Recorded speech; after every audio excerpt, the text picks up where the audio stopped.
Hello বন্ধুরা, আশা করি তোমরা সবাই ভালো আছো। তুহিনের গল্প কথা ইউটিউব চ্যানেলে তোমাদেরকে স্বাগত জানাই।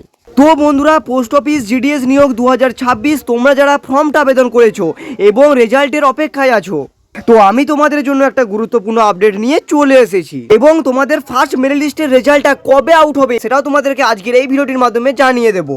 এছাড়াও তার সাথে সাথে তোমরা কত পার্সেন্টেজে সিলেকশনটা পেতে পারো সেই বিষয়টাও আজকে ডিটেলসে ক্লিয়ারভাবে জানিয়ে দেবো ক্যাটাগরি ওয়াইজ। তাই তোমরা ভিডিওটা স্কিপ না করে প্রথম থেকে শেষ পর্যন্ত মনোযোগ সহকারে দেখতে থাকো এবং চ্যানেলে নতুন হয়ে থাকলে চ্যানেলটাকে সাবস্ক্রাইব করে দাও। আর এইরকমই জিডিএস সংক্রান্ত প্রতি লেটেস্ট আপডেট সব থেকে পাওয়ার জন্য এই চ্যানেলটাকে তোমরা সাবস্ক্রাইব করে দাও আর পাশে থাকা বেল আইকনটিকে অবশ্যই প্রেস করে দাও যাতে জিডিএস সংক্রান্ত কোনো লেটেস্ট আপডেট আমি ছাড়লে তোমার মোবাইলে নোটিফিকেশনের মাধ্যমে সবার আগে পৌঁছে যায়। তো বন্ধুরা, তোমরা যারা জিডিএস নিয়োগ 2026 এর ফর্মটা আবেদন করেছো, তোমরা সকলেই জানো যে 28 ফেব্রুয়ারি 2026 অর্থাৎ 28/2/2026 তোমাদের কিন্তু ফার্স্ট মেরিট লিস্টের রেজাল্ট আউট হওয়ার কথা আছে। জিডিএস এর অ্যাজ পার নোটিফিকেশন তোমরা দেখবে প্রথম যে রেজাল্ট সেটা জারি করার ডেট উল্লেখ করেছে 28/2/2026 অর্থাৎ 28 ফেব্রুয়ারি 2026 সাল।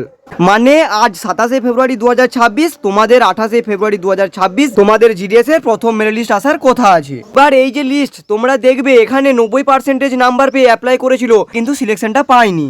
আবার কেউ আছে যে 80% বা 85% নাম্বার নিয়ে কিন্তু সিলেকশনটা পেয়ে গেছে। এমনটা কিন্তু হয় কারণ তাদের পোস্ট প্রিফারেন্স।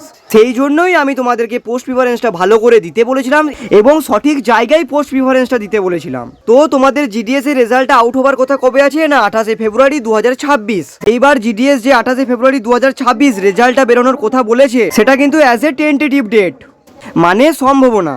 তো বন্ধুরা, এইবার তোমাদের বলে রাখি প্রথম রেজাল্টে ক্যাটাগরি ওয়াইজ তোমাদের কত পার্সেন্টেজ যেতে পারে। তো আমি সর্বপ্রথম আসামেরটা বলে রাখছি। তো তোমরা অনেকেই আছো যারা আসামে অ্যাপ্লাই করেছো, এছাড়াও আসাম থেকে অনেকেই ভিডিও দেখছো। তোমাদের আগে বলে দিচ্ছি, দেখো আসামের কাট অফ কিন্তু একটু কম যায়। তো সেই ক্ষেত্রে আসামে যারা ইউআর ক্যান্ডিডেট, আমি সর্বনিম্ন মানে লোয়েস্ট কাট অফটা তোমাদেরকে বলে দিচ্ছি। ইউআরের ক্ষেত্রে সর্বনিম্ন প্রথম লিস্টে কাট অফ হয়তো 86% থাকতে পারে। ওবিসিদের ক্ষেত্রে সর্বনিম্ন 75% থাকতে পারে। ইডাব্লিউএসদের ক্ষেত্রে সর্বনিম্ন 88.8% থাকতে পারে।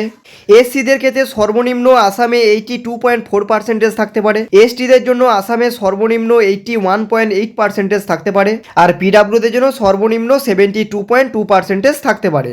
তো এটা হচ্ছে আসাম সার্কেল। তো এরপর হচ্ছে আমাদের ওয়েস্ট বেঙ্গলটা। দেখো ওয়েস্ট বেঙ্গলে কিন্তু আসামের তুলনায় একটু বেশি থাকবে। তো ওয়েস্ট বেঙ্গলে সর্বনিম্ন কাট অফ ফার্স্ট লিস্টে, অর্থাৎ আমি তোমাদেরকে প্রথম মেরিট লিস্টের কথা বলছি। তো ইউআরের ক্ষেত্রে সর্বনিম্ন কাট অফ ওয়েস্ট বেঙ্গলের 93% থাকতে পারে। ওবিসিদের ক্ষেত্রে সর্বনিম্ন কাট অফ থাকবে 90%। ইডাব্লিউএস এর জন্য সর্বনিম্ন কাট অফ থাকবে 89% আমাদের ওয়েস্ট বেঙ্গলে। এসসিদের ক্ষেত্রে সর্বনিম্ন কাট অফ 85% থাকতে পারে। এসটিদের ক্ষেত্রে সর্বনিম্ন কাট অফ 83.8% থাকতে পারে। আর পিডাব্লিউডিদের ক্ষেত্রে 60% থাকতে পারে। তো এটা হচ্ছে ওয়েস্ট বেঙ্গল সার্কেল। তো আমি তোমাদেরকে এটা কিন্তু ফার্স্ট মেরিট লিস্ট অর্থাৎ প্রথম মেরিট লিস্টের কথা বললাম। তো এরকম প্রায় তোমাদের 5টা থেকে 6টা লিস্ট তো কম করেও আসবে।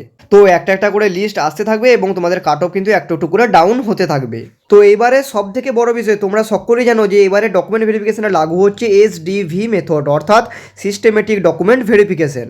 তো তোমরা যদি কেউ ভালোভাবে পোস্ট প্রিফারেন্সটা দিয়ে থাকো এবং তোমাদের পার্সেন্টেজ যদি ঠিকঠাক থাকে তাহলে তোমরা ডেফিনেটলি পেয়ে যাবে। তো তোমরা প্রথম লিস্টে না পেলেও তো তোমাদের অনেকগুলো লিস্ট জারি হবে, প্রায় 5টা থেকে 6টা। যখনই জিডিএস এর রেজাল্ট আউট হবে সব থেকে আগে আপডেট আমি কিন্তু তোমাদেরকে এই চ্যানেলের মাধ্যমে দিয়ে দেবো। তাই তোমাদের জিডিএস সংক্রান্ত যখনই কোনো আবার এরকমই লেটেস্ট আপডেট আসবে আমি কিন্তু তোমাদেরকে এই চ্যানেলের মাধ্যমে সব থেকে আগে লেটেস্ট আপডেট দিয়ে দেবো। তাই তোমরা যারা এখনো পর্যন্ত চ্যানেলটাকে সাবস্ক্রাইব করে জিডিএস সংক্রান্ত প্রতি লেটেস্ট আপডেট সব থেকে পাওয়ার জন্য তোমরা কিন্তু এই চ্যানেলটাকে সাবস্ক্রাইব করে দাও আর পাশে থাকা বেল আইকনটিকে অবশ্যই প্রেস করে দাও যাতে জিডিএস সংক্রান্ত কোনো লেটেস্ট আপডেট আমি ছাড়লে তোমার মোবাইল নোটিফিকেশনের মাধ্যমে সবার আগে পৌঁছে যায়। এছাড়াও তোমরা জানো যে আমি চ্যানেলে বরাবরই জিডিএস সংক্রান্ত latest update, GK, work from home, scholarship এবং রেলওয়ে এবং নানা রকম সরকারি কাজের আপডেট দিয়ে থাকি। তাই তোমরা কিন্তু এই চ্যানেলটাকে সাবস্ক্রাইব করতে ভুলো না। তো বন্ধুরা, আজকের এই ভিডিওটা কেমন হয়েছে অবশ্যই কমেন্ট করে জানাতে ভুলো না। তো বন্ধুরা, আবার জিডিএস সংক্রান্ত যখনই কোনো লেটেস্ট আপডেট আসবে আমি কিন্তু তোমাদেরকে এই চ্যানেলের মাধ্যমে সব থেকে আগে আপডেট দিয়ে দেবো। তাই তোমরা কিন্তু এই চ্যানেলটাকে সাবস্ক্রাইব করতে ভুলো না। তো বন্ধুরা, আজকের মতো এই অবধি, দেখা হচ্ছে নেক্সট ভিডিওতে।